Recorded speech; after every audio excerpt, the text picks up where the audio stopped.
Hi, everyone. We're just waiting for Roddy. He's going to come take a seat.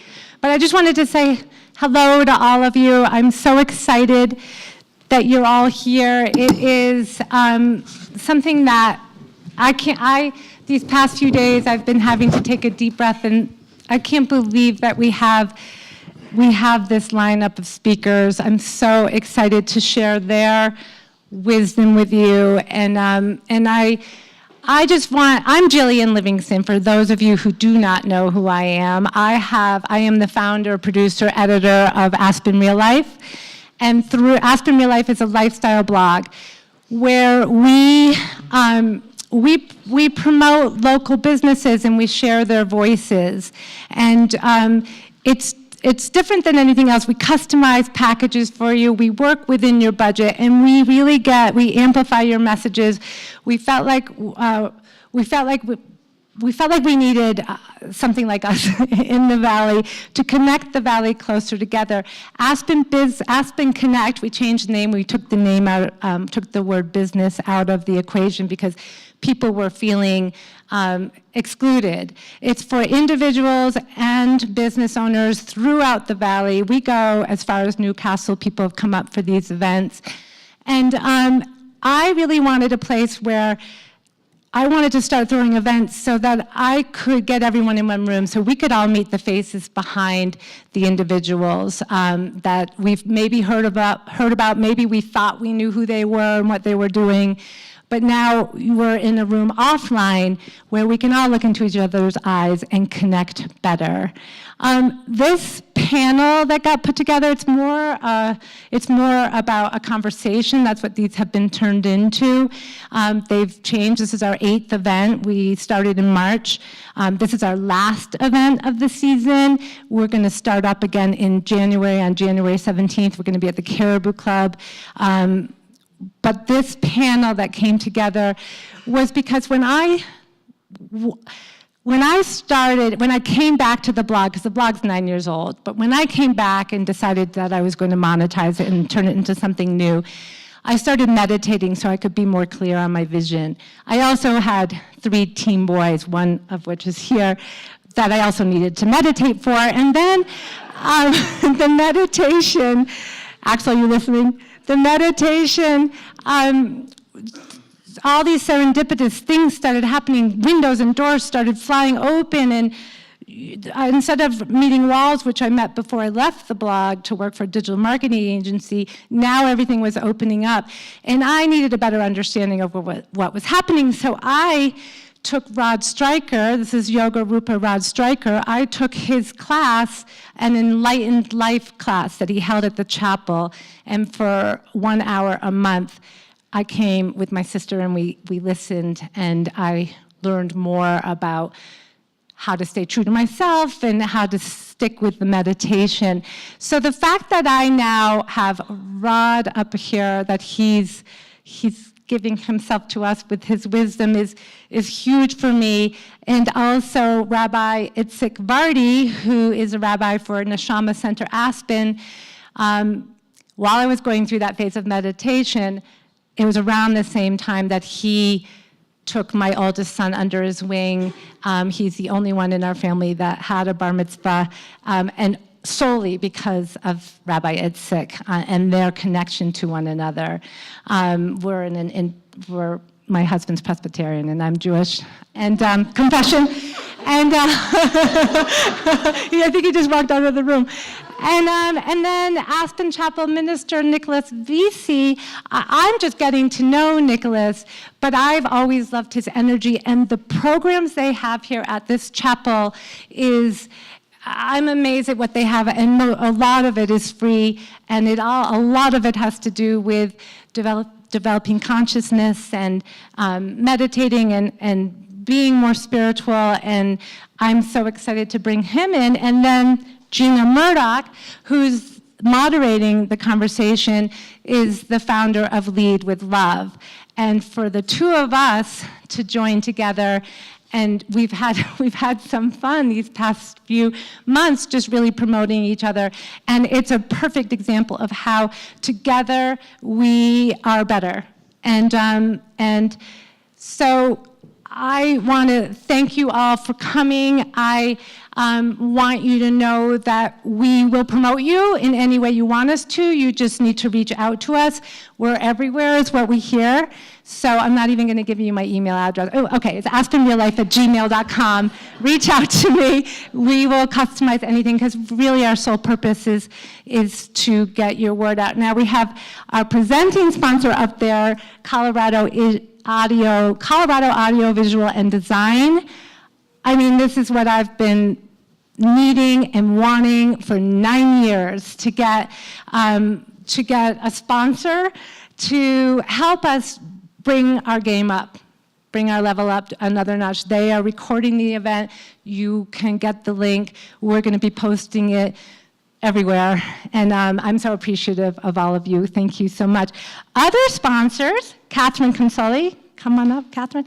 Catherine has Hot Jobs, division of TTP, and I'm just going to give her time to talk about who she is and what she's doing. Well, thank you. First of all, I am so impressed with what you have done. I've said this a few times, but yes, I believe our community did need this, and what a wonderful panel.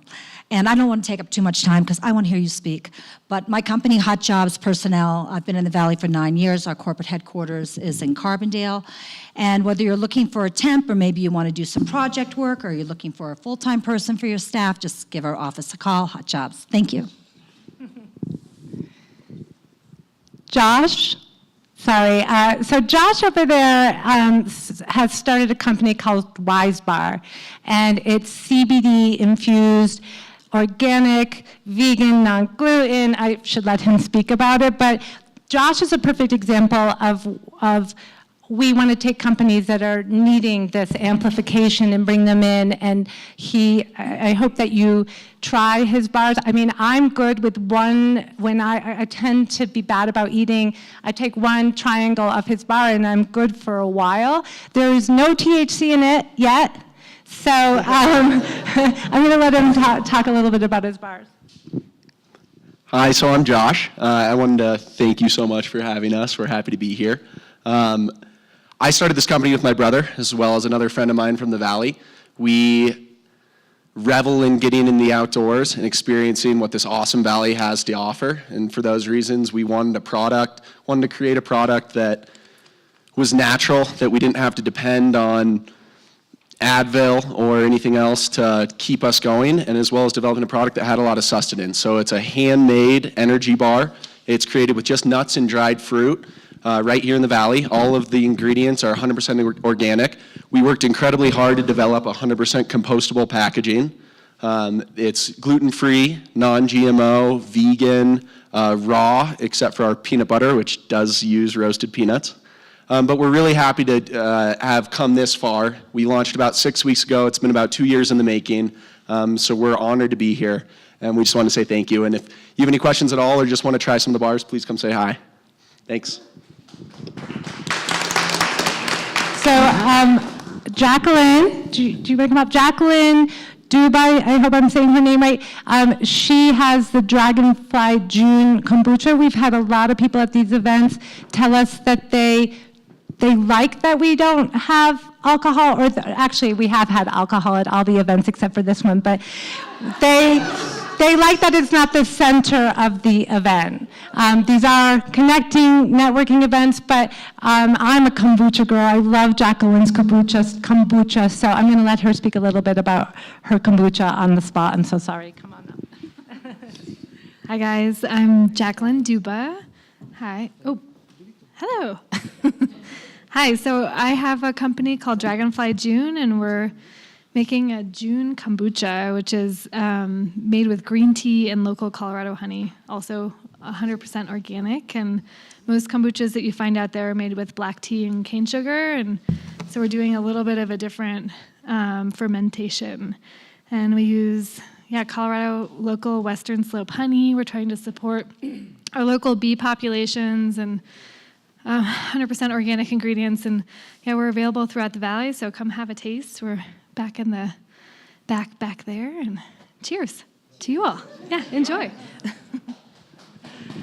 Go natural or go home, I think, is the theme these days. So anyway, I'm going to speed things up. Mike Eaton, there's 3 Caldwell Banker brokers that have supported us from the very beginning. Mike is in the audience.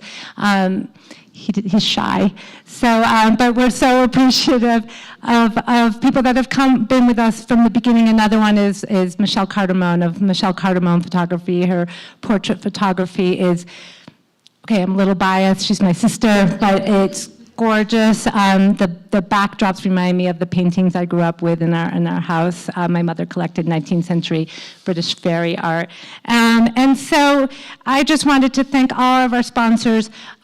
Without them, we can't scale it up. We need the sponsors. We need people to really come in and let us work our magic. We create content. We have digital distribution. We have over 30,000 followers a month. So thank you all for coming, and now I'm going to give Gina the mic. Thank you, Jillian.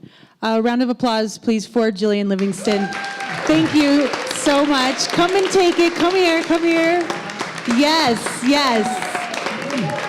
Jillian has a heart of gold in a sense. I've known you actually since you were a yoga student, I think, of mine, way back in the Bikram days in Basalt.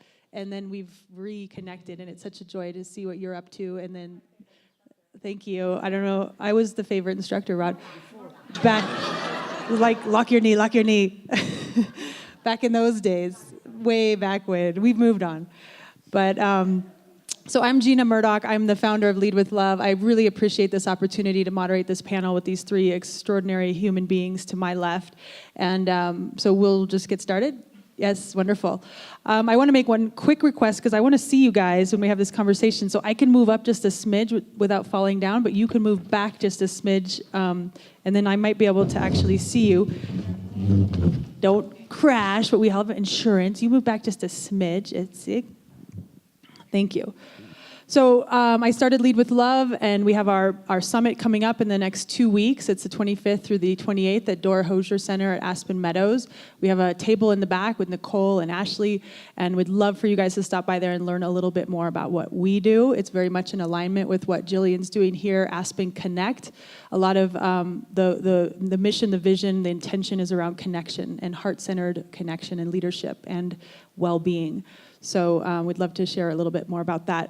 But tonight we have a wonderful panel with 3 luminaries in our community, Rod Stryker, Nicholas Vesey, and Itzik Vardy. I was going to say Dahlia. Itzik is owned by Dahlia. I'm sorry. I got that wrong. And we're going to have a discussion tonight about how to stay spiritual in business. And that was, I know, something that Jillian has been really thinking about since the story that she told, how the spiritual practice really helped to infuse her own business and keep her on track. And so I want to introduce these guys really, really briefly and then get into a conversation with the 3 of them.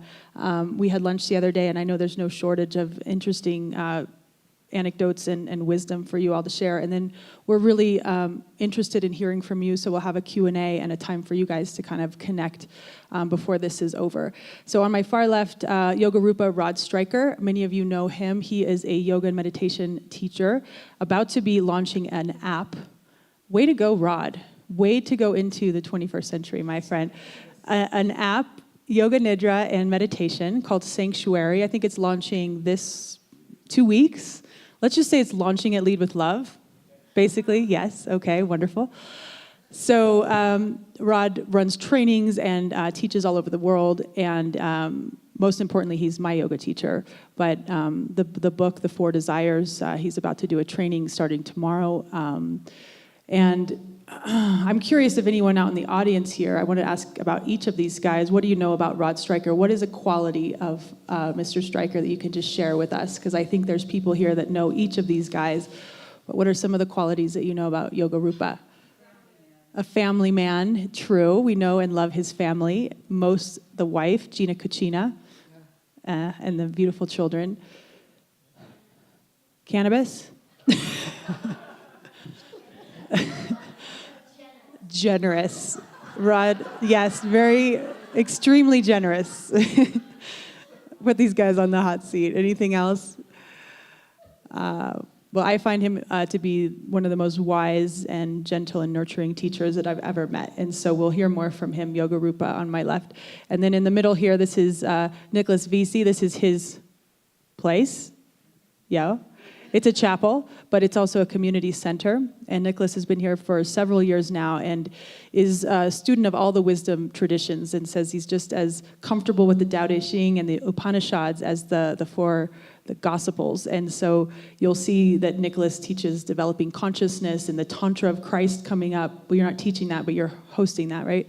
So this community space that is a chapel, it's been here 50 years next year, the Prince of Peace, is really, with Nicholas's leadership, turned into much more of a very open community center. It's also the home of the Jewish AJC, the Aspen Jewish community. So very open and wonderful space. And so Nicholas is here.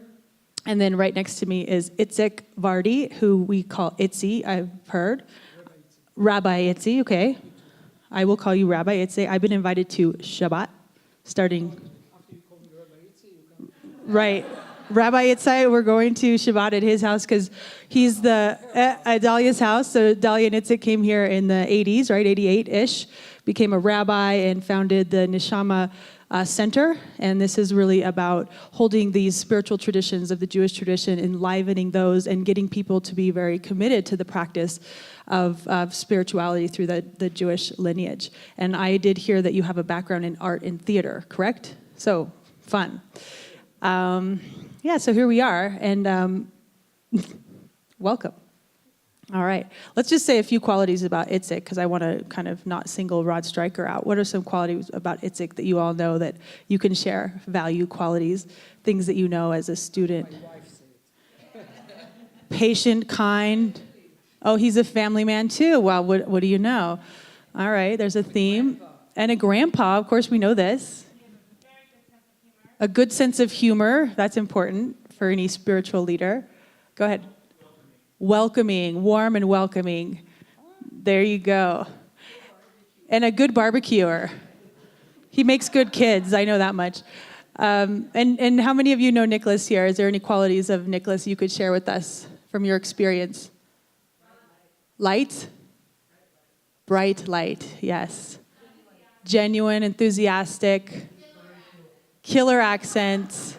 That's true, you win on that one. Sincere, beautiful. Well, we're in for a treat, you guys. We have such a wonderful panel, and I want to just get started. So we thought it would be interesting to share what these are spiritual leaders in our community. They certainly do run businesses, but as we can tell, these are spiritual businesses. Most of you in the audience probably run businesses or are part of businesses that may not be spiritual by nature. But the intent of this talk is to infuse this spirituality and this culture of spirituality and how that can help you in your business. And so we'll see where that goes. So Itzi, do you want to start by sharing what your definition of spirituality is? I share first. Let's use the microphone. The mic? Yes. Okay. I think the way that you're supposed to introduce us is a rabbi, priest, and a yogi go to the bar. This is the way that's true. And then what? And this is the most spiritual way it can be.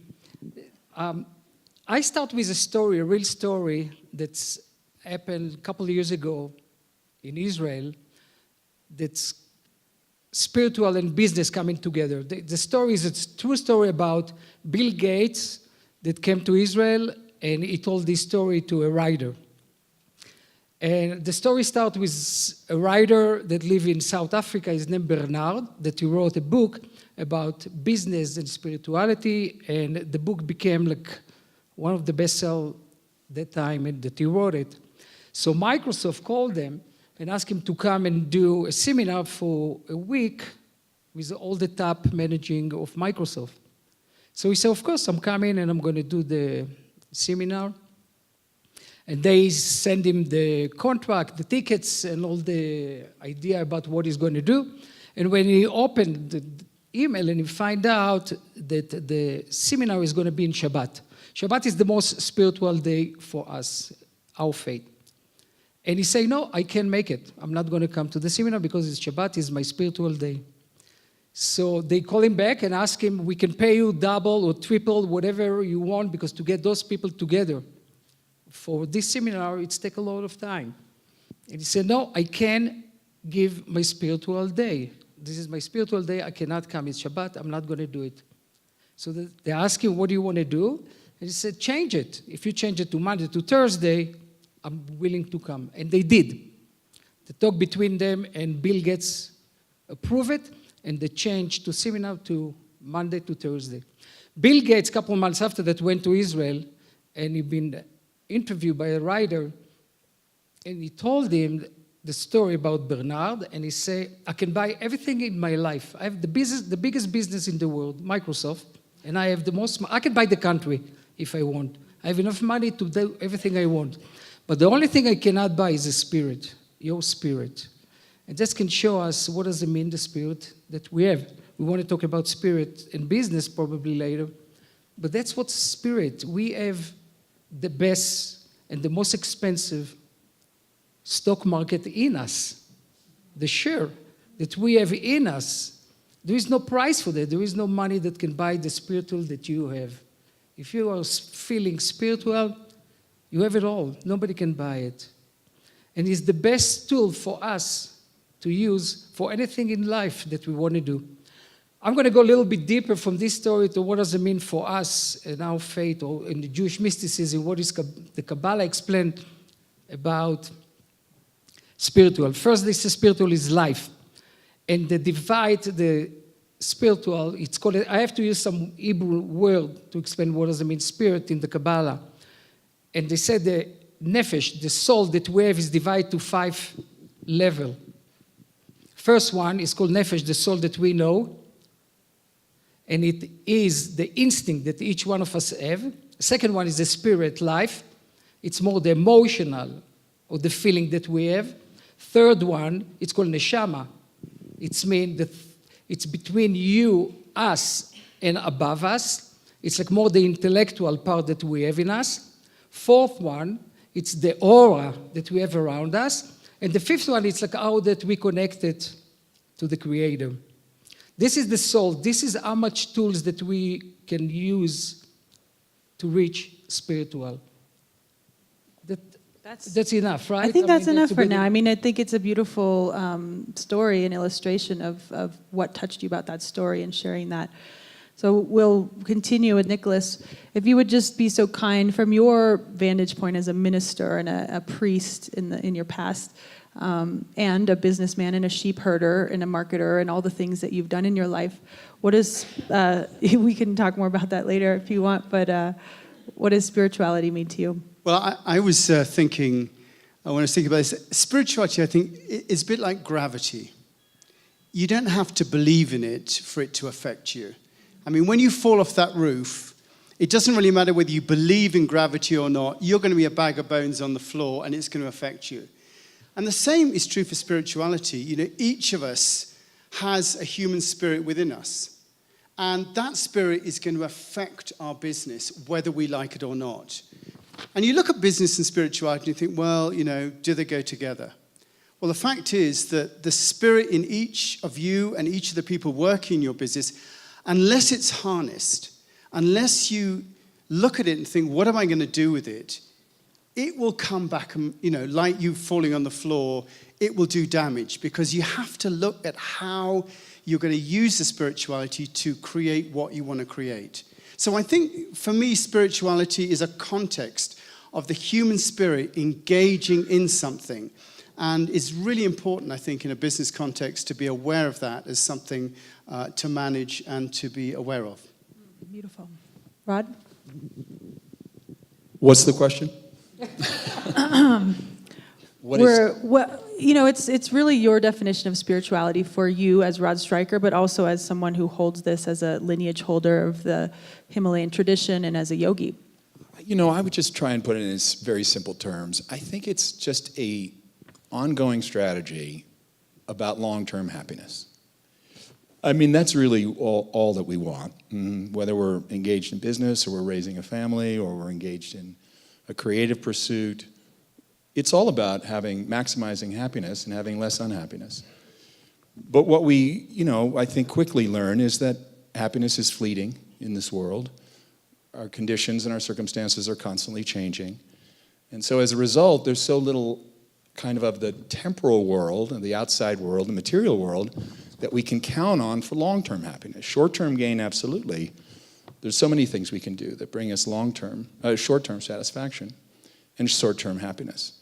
But spirituality is bringing a vein, a very active pursuit, I think, as Nicholas referred to, where we're strategically adding an element in our life that makes it possible to have long-term happiness. What is not going to move away the next day or collapse, and depending on the stock market or this or that, or even my customers being happy? How do I bring a kind of sense of permanence to my very impermanent world? And that, if you engage in that, then you are, quote unquote, I think, spiritual. And spiritual then, as a result, comes in many different sizes and shapes. There isn't one version of it, and that's why I think even the terminology of having a spiritual business is problematic, because it becomes an idea. But moreover, what strategy are you using for long-term happiness that is something beyond the short-term gain or the bottom line? Would you say, is happiness the meaning of life? And I don't want to go down a rabbit hole here, but I do think this is an important point because you touched on happiness. And I think when we bring it back to business, we spend so much of our life in business, most of us working to some extent. So would you make that connection that happiness is the meaning of life, or there's another higher purpose? No, happiness isn't the meaning of life. Those are different things. So in terms of meaning, that's to find your purpose. That's to find, and that's not the same as profession. It's actually to understand. I just heard something recently about a psychological study that basically as children, when we're infants and we have no sense of individuation at all, we are one with this environment and all of the sensory stuff is going on, but we have no sense that we're distinct from the environment. Well, what the research has shown is our first sense of self-identity is that when we can put out energy or create an action that has a predictable result. So as a child, if you cry and you trigger a result in your parents, you start becoming an individual at that moment. If you flick a pencil and you see the pencil roll off the table, or in my kid's case, throw the yogurt as far as possible away from their high chair, they are beginning to have a predictable moment where their action is actually having this effect. So it's really stepping into this sense of purpose, of doing that, but that has purpose and brings that sense of individuation to its highest possibility, to the kind of, what would it feel like to be the best version of you as an individual in life? That's the purpose of life. Well, I think getting into this topic of purpose, when we had a lunch the other day with Jillian, and one thing, Nicholas, that you shared that really struck me was that, are you bringing your essential self to the table when you're either at business or what you're doing? And to me, it sort of reminded me of your sense of self or purpose. Can you explain a little bit about what you're talking about as far as your essential nature and who you are, and how that can relate not only to business but to personal life? Well, I would want to follow on from what Rob was saying, in that each of us here has a sense of who we are as an individual. And when we go to work, we bring that sense of who we are as an individual. And to some extent, we then go and try and do our work in order for us to be able to go and do something else that enables us to be that individual and to do what we want to do. And I'd like to see, in my life, it's when I start to use the context of work to develop that sense of myself as an individual and a spiritual side of myself, that the work suddenly has a new type of meaning. It doesn't matter what you're doing. You could be waiting tables, you could be cleaning lavatories, you could be doing something in software, but suddenly, if the essence of who you are is linked to the activity that you're doing, and somehow you're learning from that activity, somehow you're developing your happiness from that activity, then you've subsumed the activity into something greater than whatever it is. So I would really want to see us, start to use the activities that we do in our day-to-day working life as ways of creating a greater sense of who we are and the spirit of who we are, and developing our learning through doing that. It's so beautiful just to name that it doesn't matter what you do, but you bring that sense of self, the essence of who you are, to that. I think it's like, could we bring this back to your roots in Israel and coming over here to America, as far as, the type of experiences that you had there versus here, and I don't know, I'm really kind of curious, is there a sense of, in your lineage, in your tradition, in the Jewish faith, of doing things with that sense of wholeness of all of you, of that connection to spirit in all that you do? And obviously you're a rabbi, you're running a center, and can you relate that to a business that may not be just a spiritual business? Do you want me to ask that in a different way? Can you answer this for me? No, I can't. I could, but I don't know. And I'm going to try to bring it over. I have to think. I want to tease it. I want to learn a little bit more about the tradition, because so much of what you do with your center and your faith. I can answer it. I cannot. And I go back to what does it mean Shabbat for us, and how we grew up as a spiritual, in a family that all the spiritual, every day, every moment. You wake up in the morning, and until the end of the week, you just think about one. Maybe it's a holiday, maybe it's something that you have in you that you connected. But I'm going to expand it in like what it's happening in Israel, and then I try to bring it to here. From Thursday to Sunday till Friday, everybody in Israel kind of work his mind, everything that you have to reach this Shabbat, the 7th day of the week.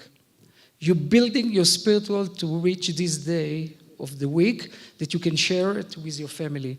So it's all about your family. It's all, every one of us bring everything that you have all the week to one day, that is the spiritual day of the week, and then again and again and again, and you're doing it for the whole year, every weekend. And you can feel it there. You can feel it in Israel. It's all about sharing, all of us together, one faith. Here is different. We came here, I think, 31 years ago, and we learned how to live here. We didn't know that. We have no clue that it's people celebrate different holiday. We thought we were going to feel the same thing that we feel in Israel, and it was not. It took us a long time till we build our spiritual life here, and kind of now it's all in cycle. It's all like all work together, and we feel comfortable. Do you feel like in the United States that there's a much more of a separation between someone's spiritual life and then their more business life or professional? It's in different way, but I feel that it's the same. Spiritual, it's everywhere it's the same. Every one of us. There is a quote in the Talmudic. It's a book, one of the books that commentary about the Torah, and they say each one of us have to feel that the whole universe be created just for yourself. That's what you have to feel. Everything that is around you is just for you, for yourself, and you need to take care of this. So whatever you are, any country, any place, you have to feel the same thing. If I can, I just think that it's worth making some distinctions. Namely that I think the questions you're asking, Gina, are kind of inherently ambitious. The fact is, I think we're looking for more fulfillment in our work now than we have at any other time in human history. In a way, there's a similar parallel in marriage. Marriages 100 years ago were not what they are today. And now we look to our marriage to not only potentially be a way to survive better, but actually that there's a spiritual tone to it. In previous times, if you had the good fortune to have a rabbi like Yitzhak, then you did your spiritual practice, you attended your church or your temple or whatever, and then from feeling that touch of fulfillment, you then went and you mostly were at the mercy of doing a fairly menial job.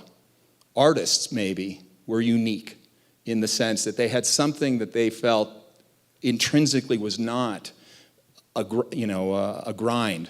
But this idea that we're actually now seeking not just spirituality outside of work, but a life of spirituality within our work is a rather new invention. And I think in the same way that modern marriages, in many ways, require more work because we have greater ambition and expectation of what modern marriage is.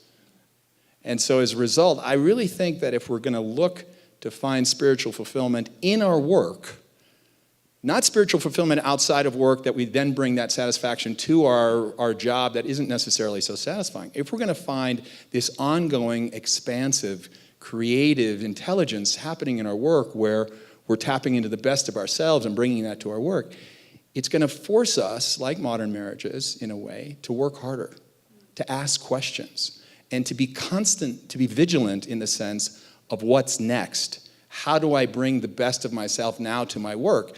Because the fact is that now people are less satisfied in their work.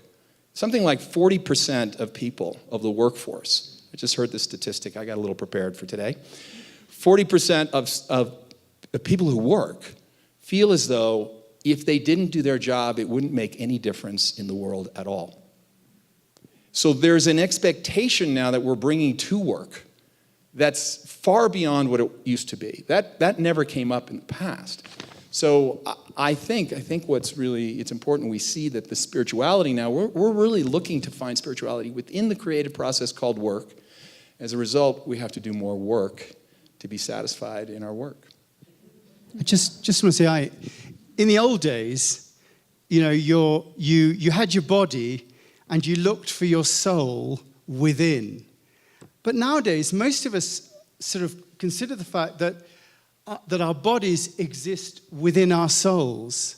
So rather than our souls being in here, our souls are bigger and our bodies exist within our souls. And similarly, as our bodies existing with our souls, funnily enough, our entire life exists within our souls, which includes our work, which includes our marriages.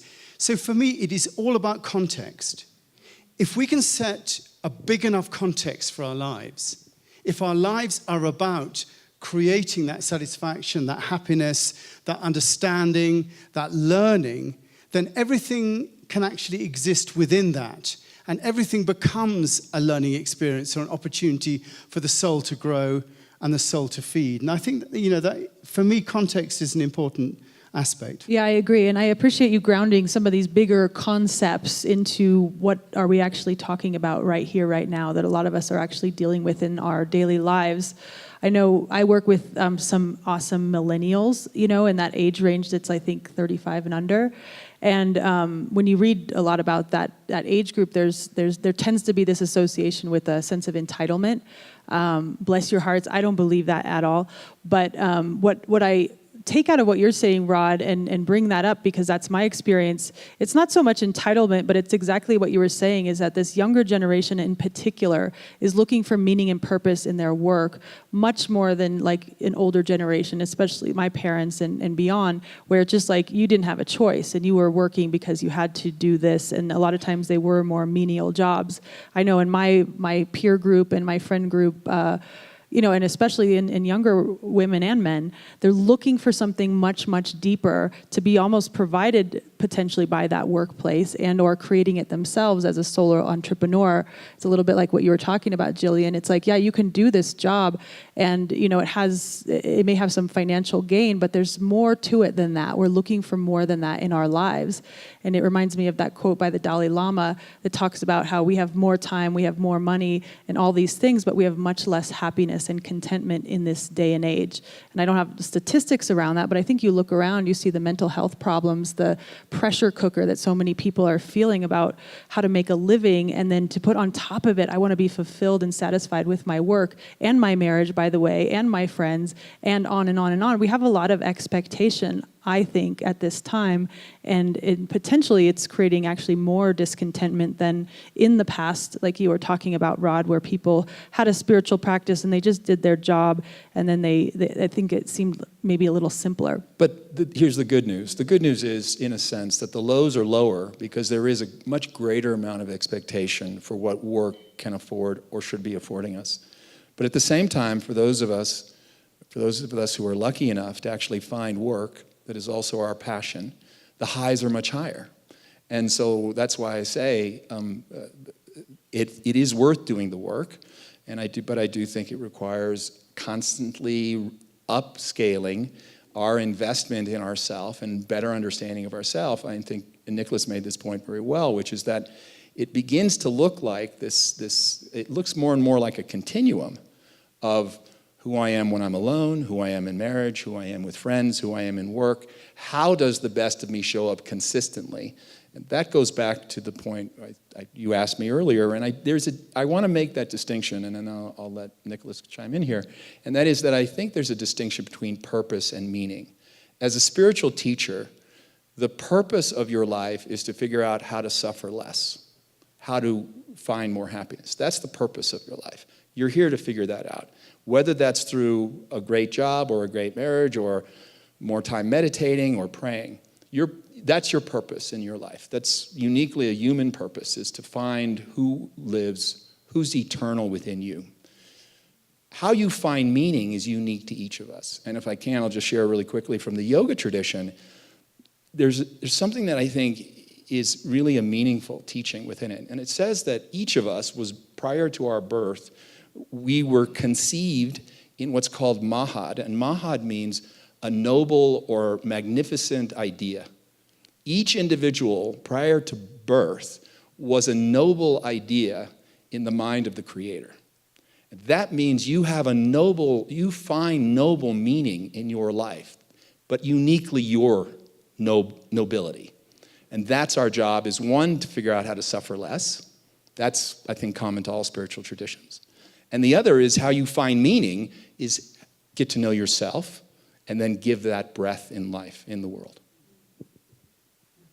That's beautiful. And I wanted to ask this question that I know Jillian was interested in. So we're sitting here with three wonderful men that are leaders of spiritual businesses, let's say.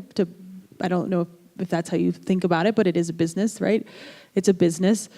I want to talk a little bit about bringing the lessons that you've learned in your business, running a spiritual business, that you could relate to running any kind of business, so that the people that are here listening that are running hotels or their own businesses or restaurants, what are some of the qualities or skills that you've learned through your spiritual practice that you've brought into your business that you think could apply also to any business, not just a spiritual business? Do you want to start with that? Let's bring up that microphone.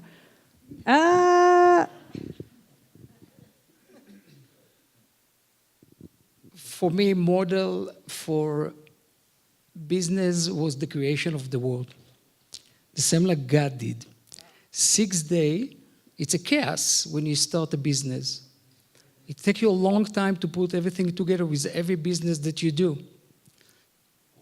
In the Torah, in the script that we read, it takes 6 days. For us, probably it takes more than that. But it's a chaos. It's a lot of chaos, the beginning. And slowly, you put it together, and you start to take responsibility with what you're doing, with this chaos. You bring it together. And the same thing with every business that you build.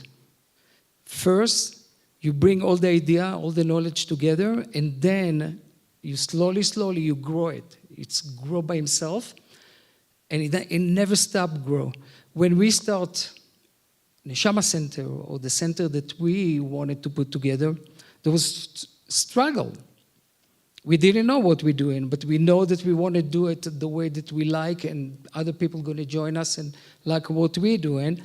And a lot of time you're spending right, not what you really want to do. It's kind of like what the community wants. You start to learn what other people want, and you put it together as one, and you bring it as one. Business and spirituality go together. It's great to make money. If you don't make money, something wrong with you. You have to make money. Seriously, it's all about to making living, and then share with that. You have to know that it's a good part. It's nothing wrong to make money and be rich. It's great. You have to feel good about it, because you can give more. more that you make, you can share more. And in Judaism, that's really teaching. You have to make enough that you can give away. It's like almost 30% first that you have to give for the poor, for the widow, or homeless, or whatever people they need it. So your job is to make money. You're here to make it, to grow your business to the place that you can share what you're making.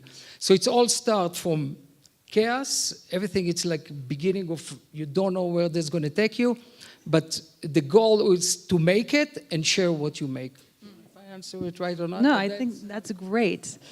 And it's really based on the tradition, but it's also, I think we can all relate to that. To sometimes I think when you think about spirituality and business, and I'm glad you touched on it, some people may think that money's not a part of that. And there's very much a currency of financial abundance that can come from being in alignment in that way. Nicholas, what are your learnings from being in business, even before running the chapel or this, that you can apply to other businesses? Well, I have had a checkered past. I know. And I know.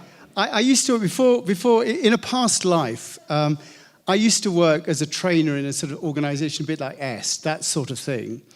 And I worked there for a number of years. And those trainings became less popular for various reasons.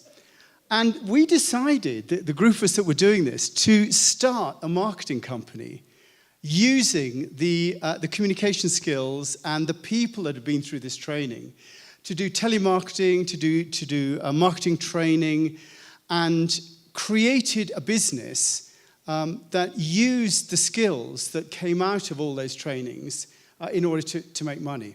Now, what's interesting, in the 70s and 80s, a lot of those human potential movements had skills like communication skills, a sense of context, creating a family around your business, creating a purpose around your business, enabling people to be able to tell the truth about how they really felt about what was going on.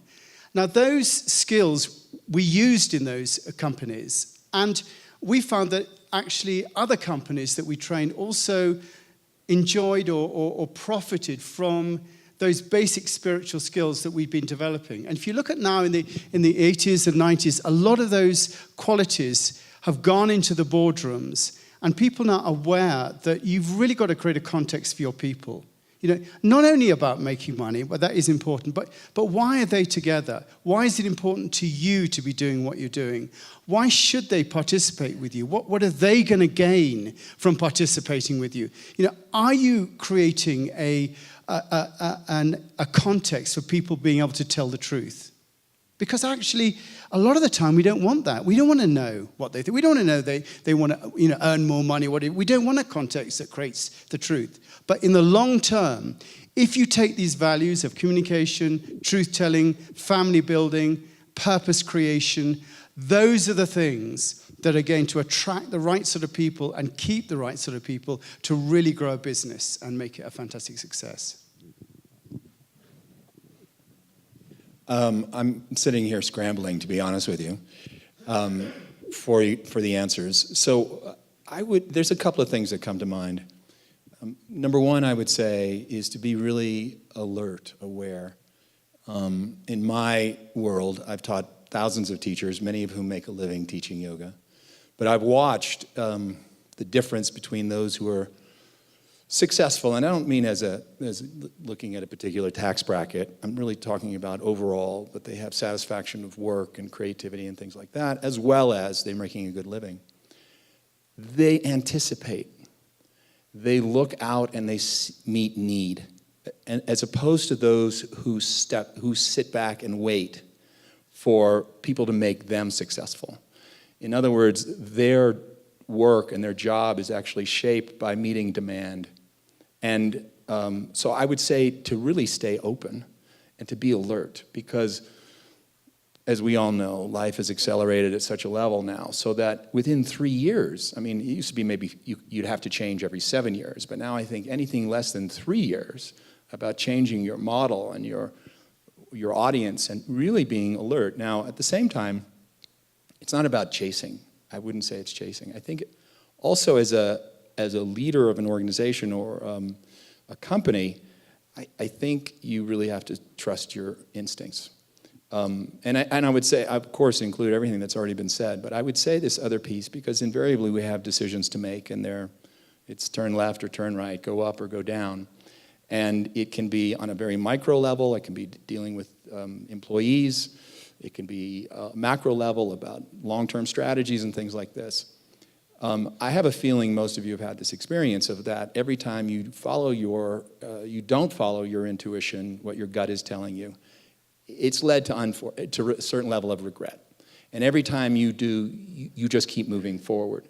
And I think it's Deepak who I heard this story from, but in which the former chairman of Sony, he's the one who actually made it a global brand, no longer alive, but, and I've forgotten the gentleman's name, but when he had a big decision to make, he would have his secretary bring in and do this very elaborate tea ceremony, which is a very meditative, very quiet process. And that would engage him in this meditative rhythm. As she was doing it, he'd watch it very carefully. And finally, she would be done, and he would hold the cup, and he would ask himself the question that was really significant, and then take a sip, put the cup down, and just see how it felt in his stomach. And if it felt good, it was a yes, and if it felt bad, it was a no. But his success rate was so extraordinary, and that's, again, when Sony was the world-leading brand in electronics. This is how the decisions were being made. So I would just say that something, again, I take from my teachers, which is that an undisciplined mind or a chaotic mind is unfit to make any good decisions. And so that brings a kind of core value that I bring to my work, my business, my life, every dimension is I try and get still every day and let that inform the direction ahead. I know we want to move into a little activity for you guys to kind of talk amongst yourselves, and then we'll come back to the panel. One thing that was coming up for me, I mean, those were all just such beautiful salient points, and what Rod just suggested, basically being, I think, around some kind of practice that stills the mind.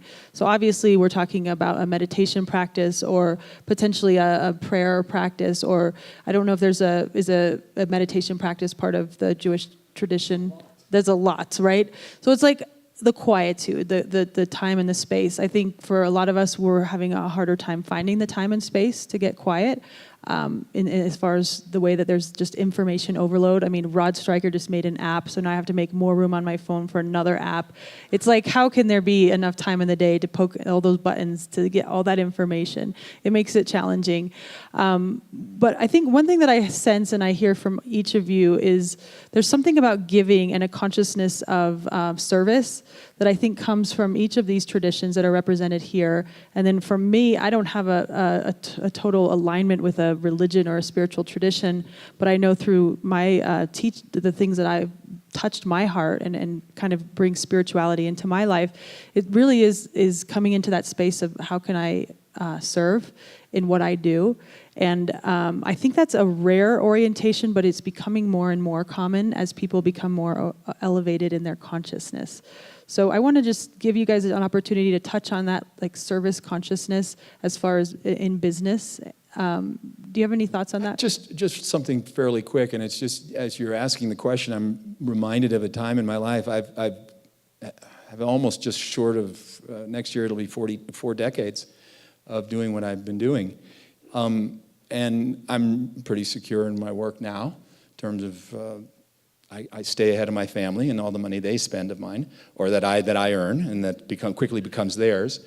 But the point is that it wasn't always that way. And I can remember in the first, even after 10 years or 12 years, there was still struggle. But every time I looked, I suddenly felt a certain sense of peril that I might not actually make my bills. I had a little conversation with the universe. And the conversation basically went like this. It's like, God, and I'm not a great prayer, but I don't pray so brilliantly. This man's much better than I am. Both of them are much better than I am. But basically the prayer went something like this, is, universe, I have something of value. That I felt very confident about. So that's something that I think it's on the heels of what Nicholas was offering. Have something of value that you feel good about, that you can tell the truth about. And I have something of value. And I know there are people who can gain or benefit from what I have to offer. And please, universe, help me find them and help them find me so that I can provide the gift that I know they're looking for. And there really was not a single time that prayer wasn't answered. Precisely because it was in the shape of, it is a giving, and it is what I have to offer indeed is an offering and a service, and it is a benefit. And that's the beauty of feeling good about what you do or what you offer the world.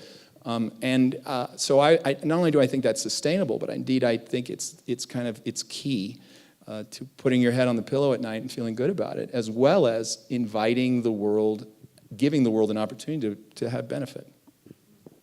Go ahead, Nicholas. Well, I think you've touched on something really essential here, because whether we know it or not, whether you know it or not, the purpose of your life is service. That is what you're here for. Whether you resist it or whether you go with it is your choice. But, you know, a tree is serving its environment. You know, everything is serving. The only thing that doesn't serve is us human beings who don't want to serve. So the essence, the purpose of your life is service. And that's a bit abstract. So you then have to think, because, you know, where we are thinking beings, we have to think, you know, what do I want to serve? And, you know, even in the context of work or whatever it is, if you have an ideal, if you have something that is really worth it for you, then that is what you serve. You serve something. And if your work, if your life is in the context of service, then you can't go wrong, because you are offering yourself like a tree to your environment. And I think that is just such an essential thing. Do you think there's a distinction? I've always heard this and been inspired by the quest or the journey to find what it is my gift and then to share it. And it's not just serving, because I think a lot of times I sense people are serving and there's a sense of martyrdom, like let's say the starving artist archetype. Like, I really want to be an artist, but there's not that reciprocal abundant or that flow. And so I think that's sometimes that there's a course correction there, where it's like that may be what you want, but maybe there's some other way that the universe is asking you to serve.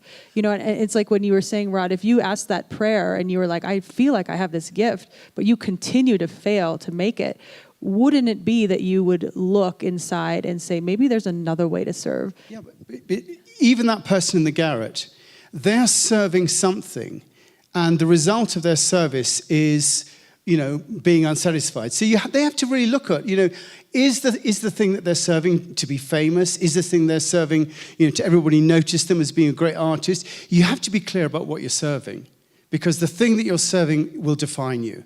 It'll tell you who you are. So if you're not satisfied with the result of what you're serving, then it is right to adjust it.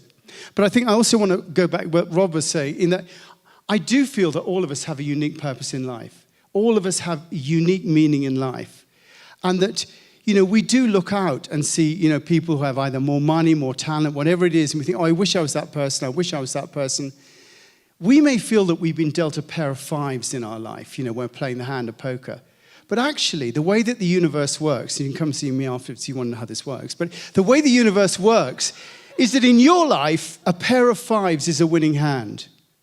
If you play the hand that you're dealt, if you play what you're given, the essence of what you're given, you work out that it's a winning hand, because you're completely unique in the world, and you're put here for a reason. And the trick is to actually find out what to serve, what your reason is for being here. And can I just add one last thing? And I think, Gina, you actually, it's in your question, but just to make it explicit, there's a difference between purpose and profession. Finding your purpose, finding what is uniquely you, isn't necessarily through a specific profession. The truth is that perhaps you can experience it. That's something that I aspire to. It's not just teaching yoga. It might also be in sharing an app, and it might also be in parenting. And if I find purpose, how I show up into service, it doesn't mean I'm chained to a single profession for the rest of my life. So I have to identify the profession that God chose specifically for me. I can share my purpose through many different expressions, one of which might be a specific profession, which, by the way, over time may change. Yeah, good distinction. Do you have any comments on the thought or just the consciousness of service and the connection with sense of purpose or being through your experience? I think they did a great job, but I want to give you an opportunity to talk about that. Yeah, okay. Well, we don't have much time, but we really want to make this more of an interactive experience for all of you. So I'm going to read a couple questions that we want you to ponder and break into a pair or threesome, potentially if you need to, a foursome, but I think a pair would be easiest for time. We're only going to have about 5 minutes. So I want to ask you a couple questions that you can share with each other and just share your own experiences. So first off is to what extent that you are already integrating some of these principles that you heard up on the panel today into your business. And then secondly, what could you do to integrate them more, if that's of interest to you? And then third, what are some of the obstacles that you face in your own life experiences to doing so? So I'll repeat those questions, but why don't you just sort of, pair up for a few minutes. Obviously, it's going to be a little loud, and then we'll just have a chance for us to share. So I'll repeat the questions. To what extent are you already integrating what you've learned or heard on the panel? How could you apply it a little bit more in your business? And then what are the obstacles standing in your way? 5 minutes.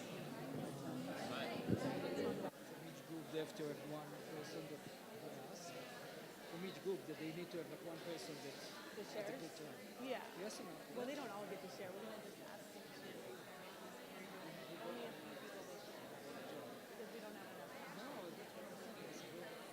5, 10 minutes. Right? It goes to 6:30. Right? Wait, does it? I don't know. I think 6:30. Oh yeah, 5 to 6:30. Yeah. We start a little bit early, so we'll be I know. Well, he'll have a hard time getting out of here, but he starts his class tomorrow, so it's. You start a class? Yeah, he has the 4 one that you desires. have and you're busy. You're going to have yours. 2 weeks we have until this big event, but we're busy now. To build it up. It's a business. It's a business. No, exactly. And we're trying to really orient to making it more sustainable. I used to be that I subsidize everything. By yourself? Well, with some friends, some help. Wow. Because it's a nonprofit, but I also, just like your son, I know Ed and Thank you so much.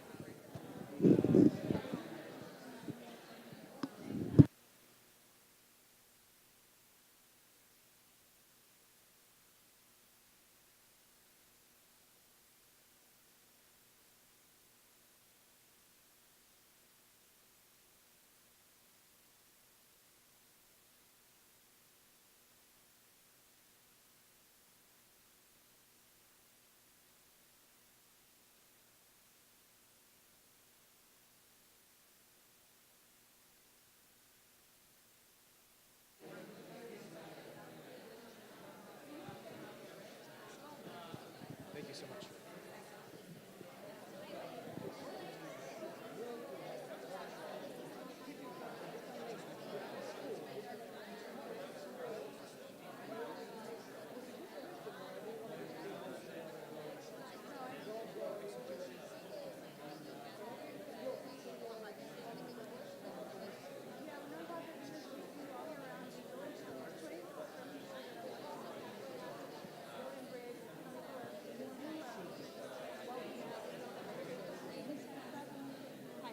Guys talking about? Yeah, we're talking about what we learned. How about you? It's our new job. I almost cried. Oh, well, I feel like we could go. I know we could go on, so we'll just take some sharing from this and then wrap it up. What do you want to do? Because I forgot a few sponsors, but then we were going to give each other. I think that they should have the 1 minute after because I want to close with their 1 minute. 1 minute to just wrap up. What did we say? Like 1 minute to just like kind of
Okay, everybody, this is so wonderful to hear all your lovely voices. We're just going to take a little bit of sharing, so if you can just wrap that up, and we want to make sure to get no sharing. Yeah, okay, sorry, you don't get to share. Share, you guys. I love this. So some people have a lot to do later, and so I want to turn this over to Jillian, and if you have something you want to share, I'm going to stick around. Itzik going to stick around. Yes, with you. Yeah, and Nicholas. Rod's got to go. But no, we do need to wrap it up. So if you want to come up and share, we'd love to hear from you. But I know Jillian wants to say a few things, and then we really would love for you guys to kind of have a moment to. No, we're gonna have you ask your questions, and then I'm just gonna wrap it up, and then we're gonna give it back to closure with all of you. So we're looking for questions. If you have specific questions for right here, right now, with our amazing, to me, spiritual guides, please do ask, and we're going to take 5 to 10 minutes to answer the questions. But the sharing and the commenting, yes, please save that for later. So does anyone have any questions for anyone? And we're going to run around, Axel and I, with the mics to, before you ask, we'll give you the mic. One question. Okay, hold on. Thank you. Hi, folks. Hi. So I'm picking up everything you're throwing down, and I'm digging it. And one thing, so I am very charmed by the Vedic tradition and knowledge. So what, Rod, you talk about is very resonant. But that said, I just see so much like parallels as everything's just consciousness. Okay, I'm going to stop talking. Point is, what I was getting at was I have found that as I pursue truth, like with a capital T, more, like, and knowledge, meaning like the knowledge, like Vedic knowledge, my material world prospers more. And there's this like saying or phrase, I think, that's like when you like honor Saraswati, like the goddess of knowledge and beauty and the arts, that Lakshmi, or like the abundance goddess, will come in as well.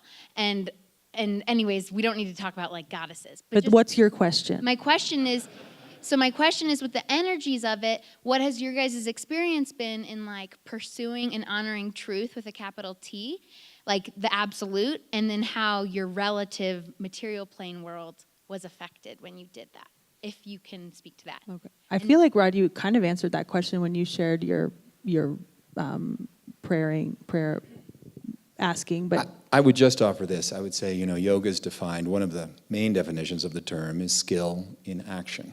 Skill in action.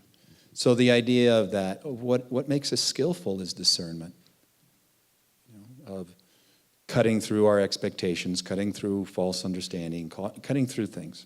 That's knowledge. So the idea that, the sense that your experience that you're describing is the more I raise my kind of awareness and the more clear-minded I am, and I connect to the goddess of knowledge, okay, so that's knowledge, the more abundant I am. It's because we have greater level of discernment and greater level of clarity. So again, that makes perfect sense. It's consistent with everything you're studying. And I think that most of us would have that. Now, again, it doesn't mean because we're meditating, we're on easy street, right? But the fact is you can figure out how to get out of uneasy street more quickly if you are clear-minded. Anybody else? Any other questions? Yeah, let's just take one more question just so we can kind of honor the time. So both you guys were talking, you said something, Rod, find the best version of yourself. And you were talking about finding the essence and putting the essence of who you are into what you do. So my question is, how do you find, or how do you know what is the best version of yourself?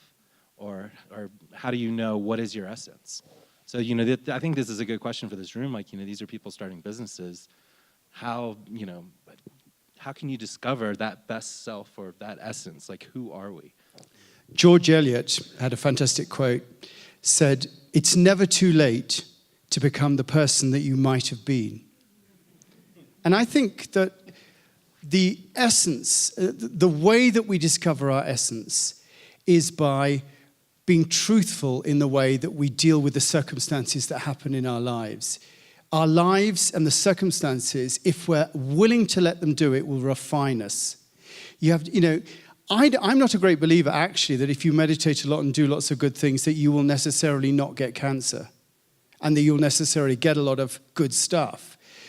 I think that if you do all those things, you will be able to contain all those things that come in your direction. You won't necessarily be so attached to it being either good or bad, but what you will be doing is you'll be refining the essence of who you are by the good things that come your way, that you should, don't be too attached to them, and by the bad things that come your way and not being too attached to them. It's the work we do as the circumstances come to us that refine us.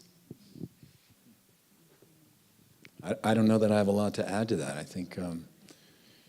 I do think that it is a matter of, over time, recognizing the parts of yourself that do work, and work in the face of tragedy, and work in the face of disappointment and heartache.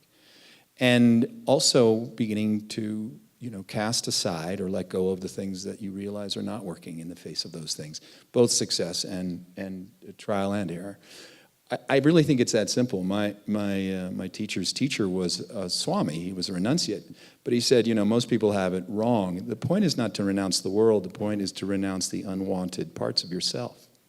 And so I think that's really, as you live life and as you are open, much like Nicholas is describing, it's a matter of just taking stock of what has worked in the past, what hasn't worked in the past, and over time, through letting go and surrendering, being willing to say, this doesn't work. And I think that's how we find the best of ourselves. It just slowly rises. It's a process of sifting through what works and what doesn't work. And the key is to stay aware, to stay, as often as you can, and be honest with yourself. I just would love to add to that, based on my own experience, what is really tangible for me is being aware of judgment. And to think about what your highest self is, or who you are, the essence of who you are. I believe that is love. I think that is our highest form of intelligence and highest state of being as beings. I think we all are one. And I find that if I can be aware of judgments that come into my awareness, that I know I can't be in judgment and in loving at the same time. And so one very simple way that I know that I can sort of honor the higher part of myself in any business, friendship, relationship, is to be aware of a judgment and then to look at it and to question it and to see if I can come to a place where I can accept and forgive and move on, like all the time, like a really daily practice. And so for me, that's a really tangible way that I stay connected to the truth of who I am, which I do believe is that loving essence. And so often the thing that's clouding that is a judgment, if you really can slow it down and look at it. And so being aware of those judgments and then just really looking at them, because it's a mirror for you. So in honor of time, I would wrap it up, but I want to look to you, Jillian, and see if you want to keep going. I mean, we can be here a while. I know this is I think, a very interesting conversation. So I'm going to wrap it up. Okay.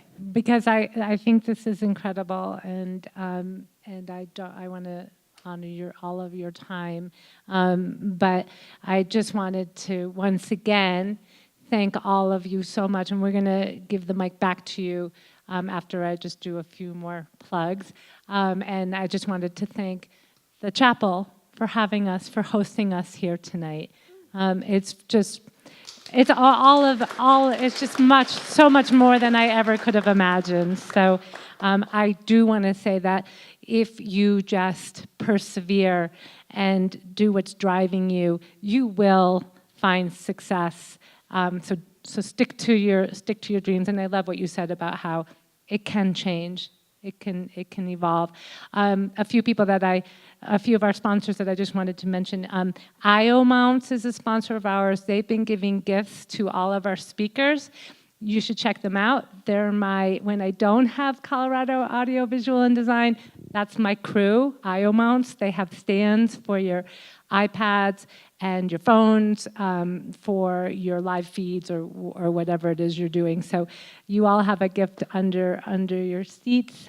Gina has hers already. But so thank you to IO mounts. Also, the hair, if most of you know me, it's a wild beast that needs to be tamed.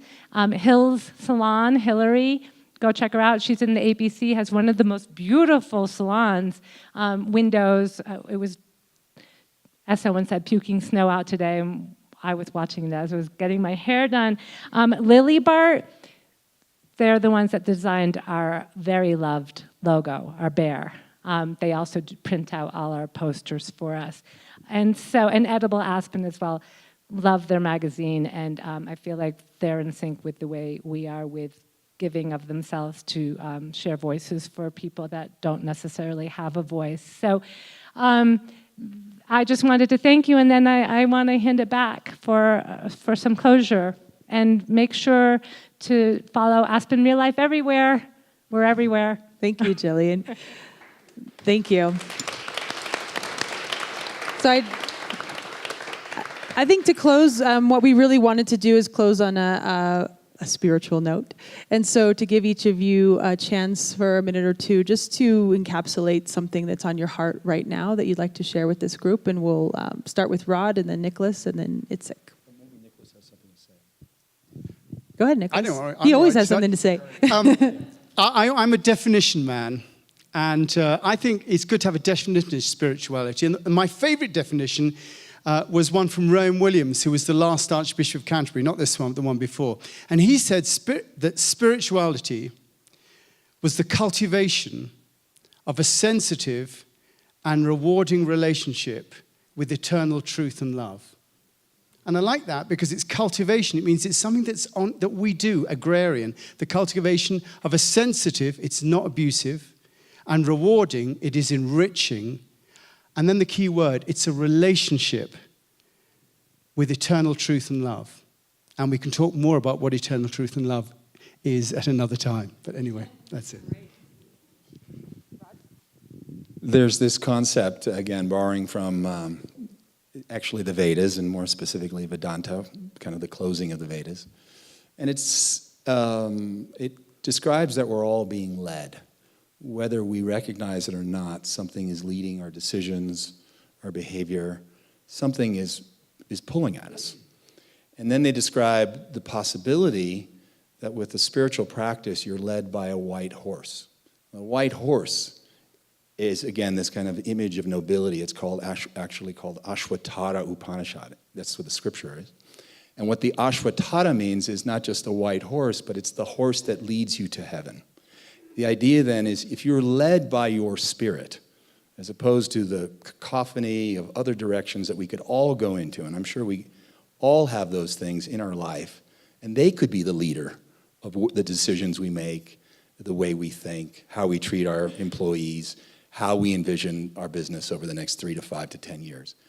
So I would just offer that. I would say that white horse, by the way, is your soul, your spirit. And so what I mentioned earlier was that a confused or distracted or anxious mind can't recognize or connect to spirit. So the point is, you can be led with a white horse, by a white horse, if you make time for it. And finally, what you said I thought was so lovely, Gina. I want to just circle back to that. Because ultimately, I think, and it's in response to your question, which is that we live in angry times. We live in divisive times. And I think to be an exceptional leader and successful in the highest kind of demarcation of what success is, it's incumbent upon us to be less angry. And the world is not going to provide you an opportunity to be less angry. You have to find it for yourself. To be less angry and finally to be more appreciative. Life passes very quickly. And just to take time on a daily basis to be less angry, that's my job, and also just simply appreciate that I have a gift of life. Today I have a new day. And I think those 3 ideas, take time for your soul, your spirit, and be less angry, and be appreciative. And I think great creativity will come to you, and great capacity whether you're going through difficult times or easy times, will come your way. Thank you. Beautiful. It's a... Sure.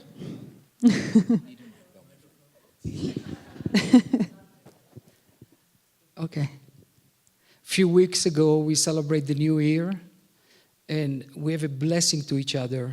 You may be sealed in the book of life. It doesn't mean that we wish to each other that you have a long life. We learned today that life is a spiritual, is the spark of God that we have inside. So I want to bless you all that you be in touch with this spark of life that you have in you. You have a year of love, success, and happiness. Happy New Year. Shana Tova. Thank you. Thank you. So a round of applause for these wonderful panelists. Jillian, thank you so much. We are incredibly grateful for you for hosting this Aspen Real Life, for bringing these three wonderful humans together. I appreciate the opportunity to be able to moderate the panel and to be in conversation with you. Each of you, thank you so much for your contribution to what you do. And We want to thank you. well, okay, thank you. Thank me. Well, we can get to that. Okay. I do want to say, one thing that I would, the reason I started Lead with Love was really this impulse, a little bit about what Rod was saying. You can't change the outside world, but we can shift in the alchemy inside of us. So our mission vision is to shift culture from fear to love. Because when I think about what is going on in the world and some of the challenges that we face, I think it's stemming from a consciousness around fear and scarcity. And so what came forward for me to share with my life force energy, with the highest part of myself, is practices and experiences that help us to lead with love more often. And it's exactly what Nicholas said. It's a journey, and it's a continuum, and it's a relationship with the parts of us that we don't enjoy, the shadow parts of ourselves. So we look at that stuff, and then we talk to each other about it, and then we're vulnerable, and we're willing to share those parts that sometimes are scary, or that we are ashamed of, or things in the past that we've done that we wish we didn't. And we just show up every single day as the best version of ourselves. And the goal of our organization and this movement that I founded, but I have an amazing team that works with me, is really that we pause and we think, how can I lead with love right now? When we feel that intensity, that anger, that upset, and you take a breath and you think, what's the most loving choice that I can make? And if we can just shift a little bit every single day within ourselves, within our communities, within our culture, we will see a different world. And it does start inside. And I think that is what spirituality is, and I think that's what we're trying to do in our businesses, and I'm very grateful to be a part of that movement. So thank you very, very much. So if you haven't gotten your tickets yet to Lead with Love, it's October 25th through the 28th, and Gina and I have been doing a few little videos on what's to come, but if you go to ileadwithlove.org, you will be able to see the lineup. It's incredible, the music that they're bringing in. Do you want to just tell a little bit? I am really good at evangelizing my own event, but Rod Stryker's going to be there. He's teaching 2 classes, which is a real highlight for us. He's been there the last 2 years. The event starts with Jane Gottlieb, who's here teaching a full moon yoga class. This is all hosted at the Aspen Meadows, which is the home of the Aspen Institute. It's something that's 4 days long, plus this bonus. And you can come for a day, you can come for an afternoon. We have scholarships, we have nonprofit. Barbara Blomsman, Aspen Noise is going to be singing. We have a band that's coming in from India and France called the House of the Gypsies. It's going to be interwoven throughout, and we have a full afternoon of conscious capitalism. We're actually launching a chapter locally of conscious capitalism because of this event. And so anyone that's interested in that, I'd love to chat a little bit more about what our goals are from the event to move into the future. It's not a one-time thing, and we do things throughout the year. But we have a special code called Real Love, and then if you put that in, and you can buy a ticket right here, Ashley and Nicole are going to be stationed, you get $100 off the 4-day pass or $50 off a day pass. And there's food included. We really put a lot of energy into this event. We would love your support. It's really a transformational experience end of this month. So thank you for supporting that and learning more and sharing it. Thanks.